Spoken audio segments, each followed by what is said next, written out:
अस्सलाम वालेकुम। उम्मीद है सब लोग खैरियत से होंगे। आज हम बेसिक मैथमेटिक्स का ओ लेवल्स IGCSE GCE उसका लेक्चर नंबर 10 स्टार्ट करने लगे हैं और जो लेक्चर नंबर 9 था उसके अंदर मैंने इंडिसेस और स्टैंडर्ड फॉर्म स्टार्ट किया था। और स्टैंडर्ड फॉर्म को हम ये चीज़ तो हमने डिस्कस कर लिया था कि स्टैंडर्ड फॉर्म होती क्या है, किस तरह हम नॉर्मल फॉर्म से स्टैंडर्ड फॉर्म के अंदर चीज़ को लेके जाते हैं या स्टैंडर्ड फॉर्म से नॉर्मल फॉर्म के अंदर चीज़ को लेके जाते हैं। तो स्टैंडर्ड फॉर्म की कुछ चीज़ें एक दो छोटी छोटी चीज़ें रह गई थी जिससे रिलेटेड क्वेश्चन आता होता है। फॉर एग्जांपल के स्टैंडर्ड फॉर्म के अंदर अगर चीज़ें गिवन हैं तो आप उनके एडिशन सब्ट्रैक्शन कैसे करते हैं या उनको मल्टीप्लाई या डिवाइड कैसे करते हैं। तो वो मैंने कहा आज ज़रा जल्दी से हम छोटे से 2-3 प्रैक्टिस करके उनकी फिर आगे मूव करेंगे। तो फॉर एग्ज़ाम्पल आपके पास एक एग्जाम्पल हम यहाँ पे लिख रहे हैं। For example we have 2.1 into 10⁻⁴ plus 3.0 into 10⁻3। अब ये स्टैंडर्ड फॉर्म के अंदर है।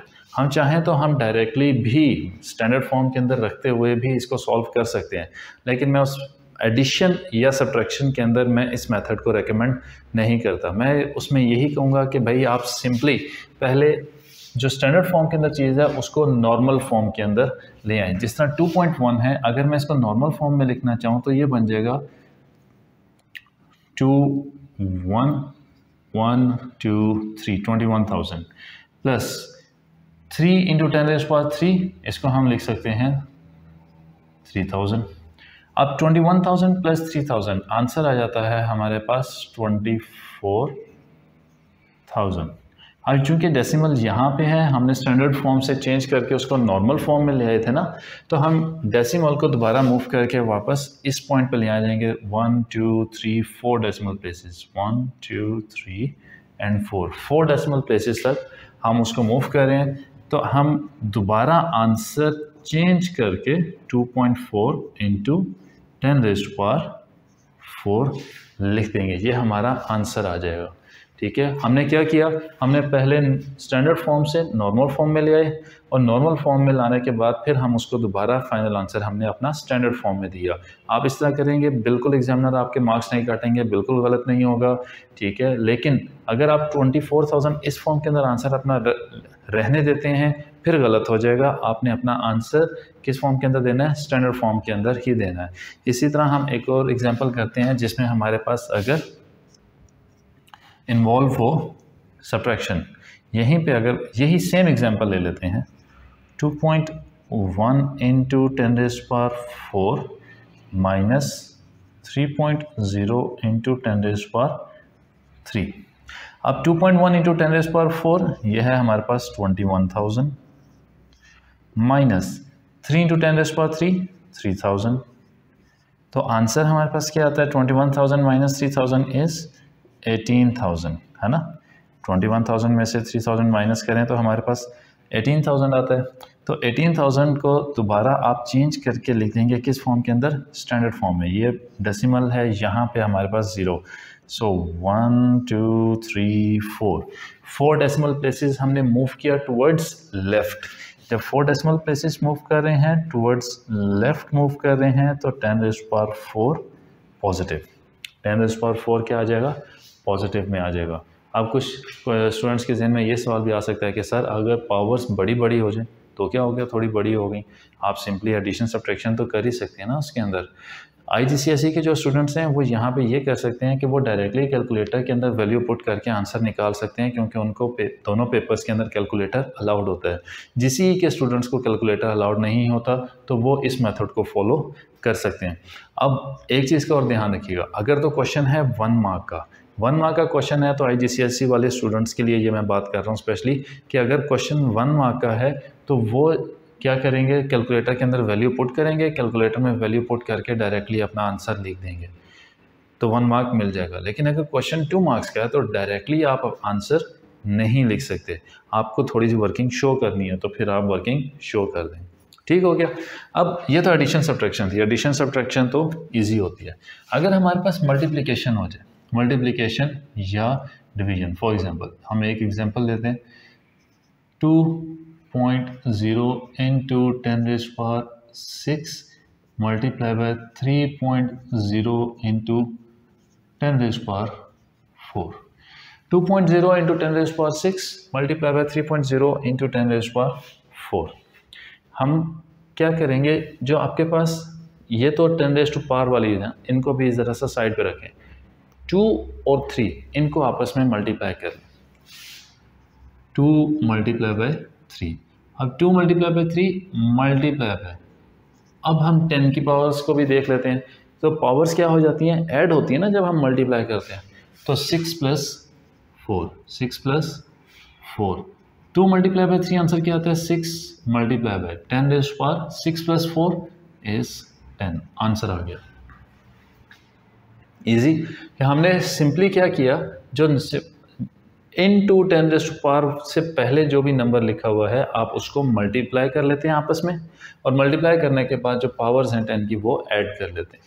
एक एग्जांपल और करते हैं कि 2.0 into 10 raise to power 8 multiply by 6, बल्कि अभी मैं 6 वाले पे नहीं जाता, 4.0 इंटू 10 रेज़ टू पावर -5। अब 2 मल्टीप्लाई बाय 4 8, 2 मल्टीप्लाई बाय 4 8 आ गया, मल्टीप्लाई बाय अब 8.0, हमने इसको 0 की फॉर्म में 8.0 multiply by 10 raise to power 8 multiply by 10 raise to power -5। Powers क्या होती हैं, ऐड होती हैं, तो +8 प्लस -5 माइनस होगा ना, तो 8 - 5 10 रेज़ टू पावर 3 हमारे पास आंसर आ गया। यहाँ पे एक चीज़ का ध्यान रखें, समटाइम्स आपके पास इस तरीके से आंसर क्वेश्चन आ जाता है। फॉर एग्जांपल आपके पास है 4 multiply by 10 raise to power 4 multiply by 5 into 10 raise to power 3। अब देखें 4 मल्टीप्लाई बाय 5 आंसर क्या आता है, 20 into 10 raise to power 4 multiply by 10 raise to power 3 10 raise to power 7, क्योंकि पावर्स क्या हो जाती हैं, ऐड हो जाती हैं। अब 10 रेज़ टू पावर 4 और 10 रेज़ टू पावर 3 ऐड होगी, 7 आ गया। 20 multiply by 10 raise to power 7। क्या ये आंसर आपका स्टैंडर्ड फॉर्म के अंदर आया आंसर? ये आंसर आपका स्टैंडर्ड फॉर्म के अंदर नहीं है, क्योंकि यहाँ पे अब 20 आ गया है, 2 नहीं है। अभी डेसिमल आपका यहाँ पर है ना। हम 4 मल्टीप्लाई बाय 5 तो हम 20.0 लिखेंगे ना इसको, multiply by 10 raise to power 7। तो ये डेसिमल आपने इस पॉइंट के ऊपर नहीं रहने देना, हम इसको दोबारा यहाँ से मूव करके इस पॉइंट पे लेकर आना है हमने। तो हमारे पास जो आंसर आएगा that will be 2.0 into 10 raise to power. अब डेसिमल को मूव कर लिया हमने टुवर्ड्स लेफ्ट, कितने डेसिमल प्लेसेस से, कितने प्लेसेस से, 1 प्लेस से, तो हमारे पास आंसर आ जाएगा 8, क्योंकि पावर 1 ऐड हो जाएगी। एक और एग्जांपल करते हैं इसी तरह इसकी। अगर हमारे पास है 3.0 इंटू, मैं ज़रा 0.1 या 0.2 उसके अंदर इसलिए नहीं लिख रहा हूँ ताकि मुझे कैलकुलेट करने में आसानी हो, मैं तो सिर्फ आपको समझाना चाह रहा हूँ ना। 3.0 into 10 raise to power 5 multiply by 5.0 into 10 raise to power 6। अब 3 मल्टीप्लाई बाय 5 क्या आंसर आता है, 15। तो 15.0 इंटू 10 रेज़ टू पावर, ये 5 है, ये 6 है, हमारे पास ये क्या चीज़ आ जाती है, 11। अब यहाँ पे क्या ये स्टैंडर्ड फॉर्म के अंदर है, स्टैंडर्ड फॉर्म के अंदर नहीं है। अब चूंकि ये स्टैंडर्ड फॉर्म के अंदर नहीं है, हम इसको स्टैंडर्ड फॉर्म में लेके जाएंगे, डेसिमल को मूव करेंगे टुवर्ड्स लेफ्ट एक डेसिमल प्लेस से, तो हमारे पास आंसर आ जाता है 15 की बजाय 1.5 इंटू 10 रेज़ टू पावर 12। ठीक हो गया। अब यहीं पे फर्दर आपके पास हम अब डिवीज़न की भी, हमने मल्टीप्लिकेशन के तो 3-4 क्वेश्चंस कर लिए, डिवीज़न के भी 1-2 क्वेश्चंस देख लेते हैं। हमारे पास आ जाता है for example 8.0 multiply by 10 raise to power 6 divided by 2.0 multiply by 10 raise to power 3। जैसे हमने इन दोनों नंबर्स को पहले मल्टीप्लिकेशन में मल्टीप्लाई किया था, अब चूंकि डिवाइड हो रहे हैं तो अब हम इनको क्या करेंगे, डिवाइड कर लेंगे। तो 8 divide by 2 is 4, so 4.0 into 10 raise to power, powers क्या होती हैं डिवीजन के अंदर, माइनस होती है ना, तो 6 माइनस 3 आंसर क्या आ गया 3। एक एग्जांपल और फिर हम आगे मूव करेंगे। हमारे पास है for example 9.0 into 10⁴ divided by 3.0 into 10⁶। तो इसका आंसर क्या आ जाएगा 9 divide by 3 3.0 into 10⁴ minus 6 minus 4 मत कर देना, ठीक है। 9.0 इंटू 10⁴ डिवाइड हो रहा है 3.0 इंटू 10⁶ से, तो 4 माइनस 6 माइनस 2।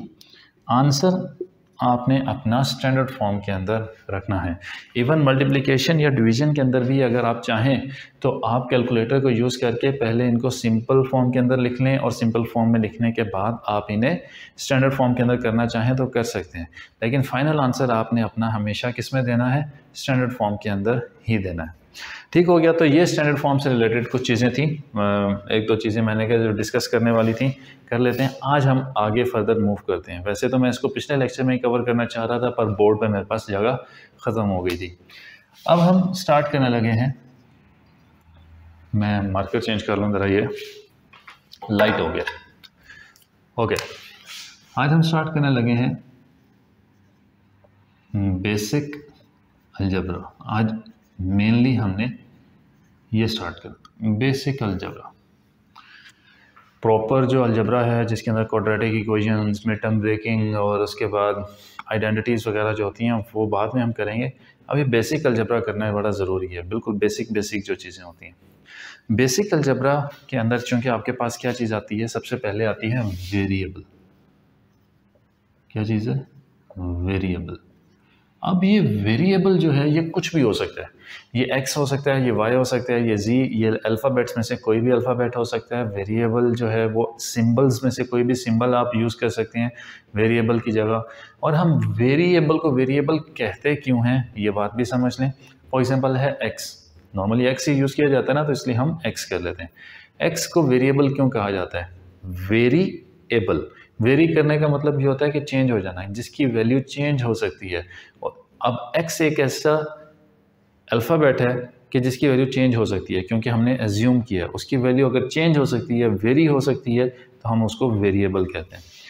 लेकिन वेरिएबल्स की मल्टीप्लिकेशन और डिवीजन ये हमने कर ली लास्ट लेक्चर के अंदर, किसमें? इंडिसेस के अंदर। यहाँ पे मेनली हम चीज़ क्या देखेंगे, यहाँ पे हम देखेंगे भाई कि कैसे वेरिएबल्स को हम ऐड सब्ट्रैक्ट करते हैं, या कोई सिंपल नंबर उनके साथ मल्टीप्लाई हो रहा हो तो वो कैसे करते हैं। उसके लिए एक चीज़ का रूल याद रखें, टू ऐड और सब्ट्रैक्ट वेरिएबल्स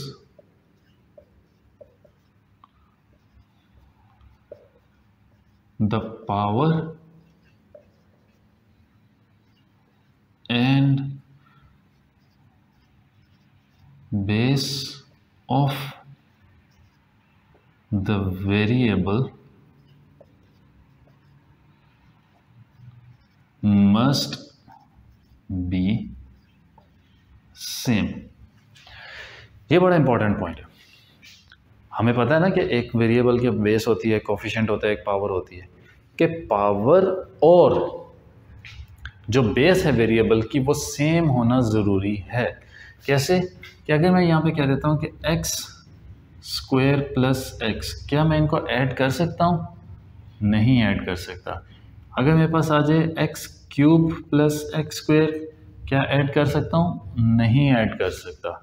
अगर मेरे पास आ जाए x² + y², ऐड कर सकता हूँ? नहीं ऐड कर सकता। यहाँ पे भी ऐड करना चाहें तो ऐड कर सकता हूँ, नहीं। एक और एग्जांपल 2 + y, क्या इनको मैं ऐड कर सकता हूँ? नहीं ऐड कर सकता। ये जो हैं एज इट इज़ चीज़ें रहेंगी, इसमें कोई चेंज नहीं आएगा। ठीक है, बात क्या है, क्या देखो यहाँ पे x² + x, यहाँ पे क्या वेरिएबल्स की पावर्स और बेसिस दोनों सेम है? नहीं सेम, इसलिए हम इनको ऐड नहीं कर सकते, ये एज इट इज़ रहेंगे। x³ + x², क्या पावर्स और बेसिस दोनों सेम हैं? नहीं सेम, इस वजह से हम इनको ऐड नहीं कर सकते, एज इट इज़ रहेंगे। अब x square plus y square, powers तो सेम है लेकिन क्या बेसिस भी सेम है? बेसिस सेम नहीं है, हम ऐड नहीं कर सकते। 2 प्लस वाई, एक वेरिएबल है और एक हमारे पास यहाँ पे कांस्टेंट है। एक वेरिएबल और एक कांस्टेंट मल्टीप्लाई तो हो सकते हैं पर ये ऐड सब्ट्रैक्ट नहीं हो सकते, इसलिए हमने ये चीज़ लिखा, टू ऐड और subtract variables the power and base of the variable must be same. तो अगर हमारे पास, चलो ये चीज़ें, जो चीज़ नहीं हो सकती वो तो हमने देख लिया, लेकिन अब होगा क्या भाई? आपके पास x plus x, x plus x, x का कोफिशिएंट जब और कुछ मेंशन नहीं होता तो क्या होता है? 1 होता है। तो बेसिकली हम क्या करते हैं, हम कोफिशिएंट्स को ऐड करते हैं 2x और वेरिएबल एज इट इज़ आ जाता है। एक और example, 3x plus 2x, variable की पावर में कोई चेंज नहीं आएगा, ना उसकी बेस में चेंज आएगा, हमारे पास वेरिएबल एज इट इज़ रहेगा। 3 प्लस 2 क्या होता है? 5 आ गया। अगर 5y माइनस 3y, तो इसका आंसर क्या आ जाएगा हमारे पास? 2y। सही। फिर अगर आप ये करना चाह रहे हैं 3y square minus 6y square, तो बेसिस और पावर्स दोनों सेम हैं, तो आंसर आ जाएगा माइनस, क्योंकि 3 माइनस 6 माइनस 3 होता है, तो minus 3y square. For example, अगर हैं आपके पास 3x cube plus 2x square minus 3 minus या प्लस कर लेते हैं 7x क्यूब, तो हमारे पास आंसर क्या आएगा? अब यहाँ पे जिस जिसको हम प्लस कर सकते हैं हम सिर्फ उसी को प्लस करेंगे। देखो 3x क्यूब को हम 7x क्यूब के साथ प्लस कर सकते हैं, तो 3 प्लस 7 10, हम लिख देते हैं 10x क्यूब। अब 2x स्क्वायर को हम इसके साथ ना प्लस कर सकते हैं ना सब्ट्रैक्ट कर सकते हैं, तो हम सिंपल लिख देंगे प्लस 2x स्क्वायर। ठीक होगी बात। अब जितने मर्जी आपके पास हो जाए, for example y plus y plus y plus y plus y, जितने मर्जी, लेकिन सारों की पावर्स, जब कोई पावर नहीं मेंशन होती तो पावर क्या होती है? 1। जितने मर्जी वेरिएबल्स हैं, अगर उनकी बेस और पावर्स सेम हैं तो वो सब ऐड हो जाएंगे। तो y plus y plus y plus y plus y, ये सब क्या हो जाता है आपके पास? 5y। ठीक होगी बात। अब अलजेब्रा के अंदर ये बेसिक रूल था एडिशन सब्ट्रैक्शन का, ठीक है। अब इसके बाद हमारे पास जो चीज़ आती है वो है हमारे पास एक्सपेंड करना, एक्सपेंड या फैक्टराइज करना। हम पहले देखते हैं एक्सपेंड करने को, कि एक्सपेंड कैसे किया जाता है, कि ब्रैकेट्स को हम किस तरीके से एक्सपेंड करते हैं। फॉर एग्जांपल हमारे पास है 2 इंटू एक्स प्लस 3। अब 2 ब्रैकेट के बाहर है, अब 2 ब्रैकेट के बाहर और ब्रैकेट से क्या हो रहा है? मल्टीप्लाई हो रहा है। तो 2 को ब्रैकेट के अंदर जितनी भी टर्म्स हैं, x एक टर्म है, 3 एक टर्म है, जितनी भी टर्म्स हैं इन सब को क्या करेंगे? इन सब के साथ मल्टीप्लाई कर देंगे। 2 पहले x से मल्टीप्लाई हुआ तो 2 मल्टीप्लाई बाई x आंसर आता है हमेशा आपके पास 2x, ठीक है। फिर उसके बाद 2 मल्टीप्लाई हुआ 3 के साथ, दरमियान में साइन कौन सा है? प्लस का है ना, तो प्लस 6, क्या आंसर आ गया? 2x plus 6। एक और एग्जांपल, 3 इंटू 2 प्लस 2x। आप देखो ब्रैकेट के बाहर क्या है? ब्रैकेट के बाहर है 3, ब्रैकेट के अंदर कितनी टर्म्स हैं? 2 टर्म्स हैं, तो 3 जो है सब के साथ मल्टीप्लाई हो जाएगा। 3 को मल्टीप्लाई किया 2 के साथ, आंसर आ गया 6। फिर उसके बाद 3 को हमने मल्टीप्लाई किया 2x के साथ, तो दरमियान में साइन कौन सा आएगा? प्लस का, क्योंकि ऑलरेडी प्लस है। तो 3 multiply by 2x is 6x। सही। अगर हमारे पास बाहर ही को माइनस नेगेटिव में नंबर है, फॉर एग्जांपल -2, और ब्रैकेट में है हमारे पास x प्लस वाई। अब -2 x के साथ भी मल्टीप्लाई होगा, -2 y के साथ भी मल्टीप्लाई होगा, तो -2 multiply by x is -2x, -2 multiply by y, -2 को y के साथ भी मल्टीप्लाई करना है ना। तो जब -2 को y के साथ भी मल्टीप्लाई करना है तो -2 इंटू वाई -2y। क्या ये सिर्फ दो टर्म्स वाली ब्रैकेट्स के साथ ही होगा या इससे ज़्यादा के साथ भी हो सकते हैं? बिल्कुल इससे ज़्यादा के साथ भी हो सकता है कि हमारे पास अगर चीज़ आ जाती है कि 3 into x square plus x plus 4। अब ब्रैकेट के अंदर कितनी टर्म्स हैं? 3 टर्म्स हैं। तो क्या करेंगे, हम 3 को पहले एक्स स्क्वायर से मल्टीप्लाई करेंगे, हमारे पास आंसर आ जाएगा 3x स्क्वायर। फिर 3 को हम x से मल्टीप्लाई करेंगे, साइन प्लस का 3x।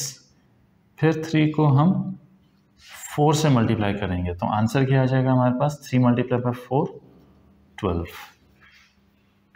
ठीक हो गई बात। एक और एग्जांपल, अगर x मल्टीप्लाई हो रहा है ब्रैकेट के अंदर और ब्रैकेट में है हमारे पास 2y प्लस 3। अब x जो है वो ब्रैकेट के अंदर जितनी टर्म्स हैं उन सब के साथ क्या हो जाएगा? मल्टीप्लाई। x को मल्टीप्लाई करेंगे 2y के साथ, हमारे पास आंसर आ जाएगा 2xy। x को मल्टीप्लाई करेंगे 3 के साथ, हमारे पास आंसर आ जाएगा 3x। मल्टीप्लिकेशन में क्या होता है कि जो अब कोफिशिएंट है ना x का, यहाँ पे कोफिशिएंट क्या है? 1 है। तो कांस्टेंट के साथ जब मल्टीप्लाई हो रहा है तो 1 मल्टीप्लाई बाई 3 और x एज इट इज़। जब x को हमने 2y के साथ मल्टीप्लाई किया तो 2 मल्टीप्लाई बाई 1 2 और xy साथ एज इट इज़ आ गए। ठीक हो गया कि हम जब भी ब्रैकेट्स को एक्सपेंड करते हैं, मैं बहुत ज़्यादा डिटेल और डेप्थ के अंदर नहीं जा रहा हूँ क्योंकि जैसे जैसे हम आगे क्वेश्चंस वगैरह करेंगे, हम अपने लेक्चर्स आगे लेके जाएंगे तो उसके अंदर हमारे पास काफ़ी सारी एग्जांपल्स इस तरह की होंगी जिसके अंदर हम ये चीज़ें सारी कर सकेंगे, फर्दर प्रैक्टिस भी हो जाएगी। अभी सिर्फ इनिशियली आप लोगों को एक नो हाउ, एक बेसिक कॉन्सेप्ट दे रहा हूँ क्योंकि हमने बिल्कुल बेसिक अलजबरा किया। आगे अलजबरा करेंगे, बड़े हैवी क्वेश्चंस हम उनके करेंगे, बल्कि इससे भी नेक्स्ट लेक्चर के अंदर भी हम अलजबरा के अंदर फैक्टराइज करना और सिंप्लीफाई करना, सॉल्व करना, वो छोटी छोटी इक्वेशंस को हम देखेंगे। तो एक्सपेंड हम ब्रैकेट्स को इस तरीके से करते हैं। अब एक्सपेंड भी कर लिया हमने, अब चीज़ आ गई हमारे पास फैक्टराइज।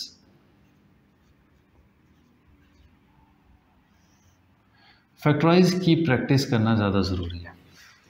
मैंने इसलिए फैक्टराइज के लिए ज़रा ज़्यादा जगह रखवाई है अपने पास, छोड़ी। एक्सपेंड करना बहुत ज़्यादा मुश्किल काम नहीं है, बस सारी ब्रैकेट के अंदर जितनी भी चीज़ें हैं उन सब के साथ जो ब्रैकेट के बाहर वाला नंबर है या वो वेरिएबल है उस सबको सबके साथ मल्टीप्लाई कर दिया, तो ये एक्सपेंड हो गया। लेकिन जब हमने फैक्टराइज करना है तो फैक्टराइज करने के अंदर हमें काफ़ी सारी चीज़ें देखनी पड़ती हैं, काफ़ी एग्जाम्पल्स हम देखेंगे। बेसिक से स्टार्ट करते हैं। फॉर एग्जाम्पल है हमारे पास 4 + 2x। हमने दोनों चीज़ें देखनी होती हैं। दोनों चीज़ें देखने का मतलब क्या है? हमने कांस्टेंट भी देखना है और कांस्टेंट के साथ हमने वेरिएबल भी देखना है। 2 टर्म्स हैं। कितनी टर्म्स हैं यहाँ पे? 2, 4 और 2x। 2 टर्म्स हैं यहाँ पे। पहली टर्म है 4, दूसरी टर्म है 2x। सबसे पहले देखें कि दोनों टर्म्स के अंदर वेरिएबल कॉमन है। दोनों टर्म्स में, दोनों टर्म्स के अंदर वेरिएबल कॉमन नहीं है क्योंकि 4 के साथ वेरिएबल नहीं है, 4 के साथ x नहीं है, 2 के साथ x है।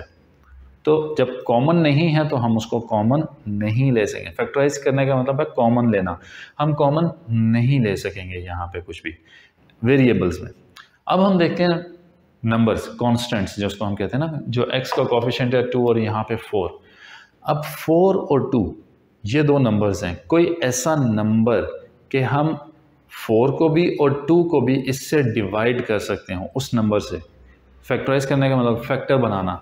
4 और 2 का फैक्टर निकालें, मतलब हाईएस्ट कॉमन फैक्टर कर लें। ठीक है, हाईएस्ट कॉमन फैक्टर भी हम पढ़ चुके हैं। तो यस, हमारे पास एक ऐसा नंबर है कि हम 4 को भी उससे डिवाइड कर सकते हैं और हम 2 को भी डिवाइड कर सकते हैं। कर सकते हैं ना। ऐसा कौन सा नंबर है 2। अब हमारे पास 2 एक ऐसा नंबर है तो हमने लिखा 2 कि भाई हम 2 इनमें से कॉमन लिया। 2 कॉमन लिया, ब्रैकेट लगाई। 2 जब हमने कॉमन ले लिया तो पहला नंबर क्या था 4। 4 को 2 से डिवाइड करें, क्या आंसर आता है 2 प्लस 2x। इसको जब हम डिवाइड करेंगे 2 से, 2 को 2 से डिवाइड करें, क्या आंसर आता है 1। तो सिर्फ हमारे पास रह जाएगा x। आपने फैक्टराइज ठीक किया है या गलत किया है, आप इसको चेक कर सकते हैं कि आपने जो भी फैक्टराइज किया आप दोबारा ब्रैकेट ओपन करें, एक्सपेंड करें, जैसा अभी हमने सीखा ना, पहले ब्रैकेट को एक्सपेंड करें। अगर आपके पास वही आंसर बना जो ऑलरेडी ऊपर गिवन है तो इसका मतलब आपने फैक्टराइज ठीक किया। एक एग्जांपल और, 9x प्लस 6। 9x प्लस 6 क्या दोनों टर्म्स के अंदर वेरिएबल है? क्या दोनों टर्म्स के अंदर x है? नहीं है। जब दोनों टर्म्स के अंदर x नहीं है, वेरिएबल नहीं है, तो वेरिएबल तो हम कॉमन ले नहीं सकते। हम क्या कॉमन ले सकते हैं? अब नंबर्स देखते हैं। क्या नंबर्स के अंदर हमारे पास एक 9 है, दूसरा 6। कोई ऐसा नंबर कि हम 9 को भी उससे डिवाइड कर सकते हो और हम 6 को भी उससे डिवाइड कर सकते हो? बिल्कुल है। वो नंबर है हमारे पास 3। अब 9 डिवाइड बाई 3 क्या होता है? 3x as it is plus 6 divide by 3 2। तो हमने फैक्टराइज कर लिया। अब मैं थोड़ी सी स्पीड लगा रहा हूँ, थोड़ा तेज कर रहा हूँ। चलो अब हम देखते हैं कि अगर हमारे पास दोनों साइड पे वेरिएबल भी आ जाए, for example x square plus 2x, x square plus 2x। दोनों टर्म्स के अंदर वेरिएबल कॉमन है? यस, वेरिएबल कॉमन है, वेरिएबल है दोनों टर्म्स के अंदर। अब क्या दोनों टर्म्स के अंदर कोई नंबर भी है? नंबर नहीं है, हमने खुद ही नहीं रखा, आगे हम उसकी भी प्रैक्टिस करेंगे। नंबर नहीं है। जब नंबर नहीं है तो इसका मतलब हम यहाँ से क्या कॉमन ले सकते हैं? सिर्फ वेरिएबल कॉमन ले सकते हैं। दोनों में वेरिएबल है? यस, दोनों में वेरिएबल है, तो हमने वेरिएबल एक कॉमन ले लिया x। अब वेरिएबल कॉमन कौन सा लेना है? वेरिएबल को हम जब कॉमन लेते हैं हम उसकी पावर्स के हिसाब से कॉमन लेते हैं, ठीक है। पावर यहाँ पे है x स्क्वायर मतलब पावर 2, यहाँ पे पावर है 1। जब कोई पावर नहीं होती तो पावर क्या होती है? 1। तो दोनों में जो कॉमन है, कॉमन में आपने ये चीज़ देखनी है कि आप सिर्फ वो वाली पावर कॉमन ले सकते हैं जो सबसे छोटी है। इन दोनों पावर्स में से छोटी पावर, स्मॉलर पावर वाला वेरिएबल कौन सा है? ये x टू पावर 1। तो हमने कॉमन ले लिया x टू पावर 1। अब x स्क्वायर को अगर हम डिवाइड करते हैं x टू पावर 1 से, पिछला लेक्चर इंडिसेस डिवाइड किया, पावर्स सब्ट्रैक्ट होती हैं। पावर्स जब सब्ट्रैक्ट होती हैं तो 2 माइनस 1 क्या हो गया? 1। तो सिर्फ रह गया यहाँ पे x plus x divide by x ख़त्म, तो सिर्फ रह गया हमारे पास 2।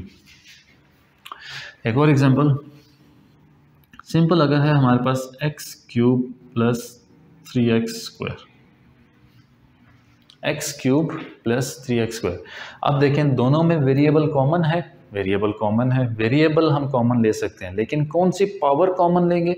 जो स्मॉलर पावर है। स्मॉलर पावर कौन सी है? यहाँ पे x स्क्वायर की पावर स्मॉलर है, तो हमने x स्क्वायर कॉमन ले लिया और यहाँ पे रह गया x क्यूब। कॉमन लिया था तो मतलब x cube divided by x square, तो डिवाइड हुआ, पावर्स माइनस हुई, 3 माइनस 1 सिर्फ x रह गया, plus 3x square divide by x square is 1। तो सिर्फ हमारे पास क्या आंसर रह गया? 3। समटाइम्स ऐसे भी होता है कि अगर हमारे पास आ जाए x स्क्वायर प्लस x, अब यहाँ पे कोई हमारे पास कोई वो भी नहीं है, कोई यहाँ पे कोएफिशिएंट भी नहीं है कि जो रिमेनिंग बच जाएगा, तो पावर तो हमने कॉमन तो x लेना है, क्योंकि x क्या है यहाँ पे आपके पास? x आपके पास वेरिएबल है, दोनों टर्म्स में, दोनों में कॉमन है, और x की पावर 1 स्मॉलर पावर है, इसलिए हमने उसको कॉमन ले लिया। x square divide by x, तो हमारे पास x आ गया, plus x divided by x क्या होता है? 1 होता है। 2 डिवाइड बाई 2 क्या होता है? 1। तो 3 डिवाइड बाई 3 क्या होता है? 1। x डिवाइड बाई x भी 1 होता है। तो हमने x कॉमन लिया था ना, तो इस x को भी इस x से डिवाइड किया, आंसर क्या आया? 1। तो ये 1 हम मेंशन करेंगे। समटाइम्स ऐसे होता है स्टूडेंट ये मिस्टेक कर देते हैं, 1 मेंशन ही नहीं करते। अब अगर यहाँ पे 1 मेंशन ना करें तो x सिर्फ x लिखा रह जाएगा, तो x को x से मल्टीप्लाई किया वो तो x स्क्वायर बन जाएगा, गलत हो जाएगा। एक और एग्जांपल करते हैं, हमारे पास है 4x square plus 8x, 4x square plus 8x।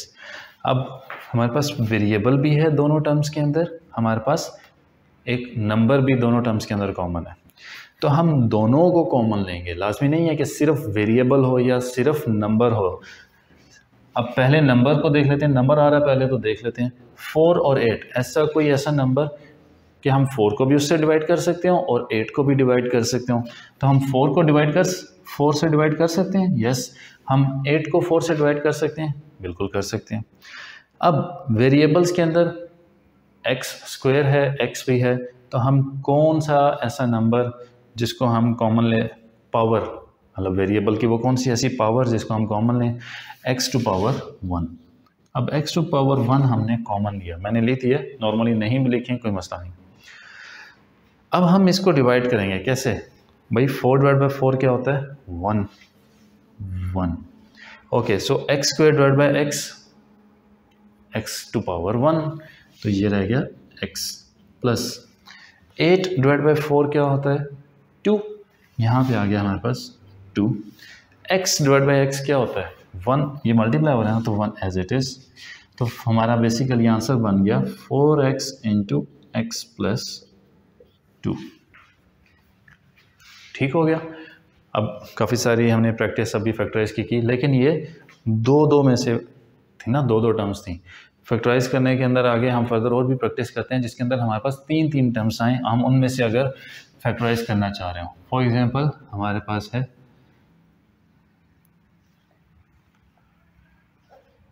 2x square plus 6x plus 12। अब जब हमने कॉमन लेना ना, तो कॉमन लेने के अंदर हमने ये चीज़ देखनी ज़रूरी है कि भाई क्या हम तीनों में से वो चीज़ कॉमन ले सकते हैं या नहीं।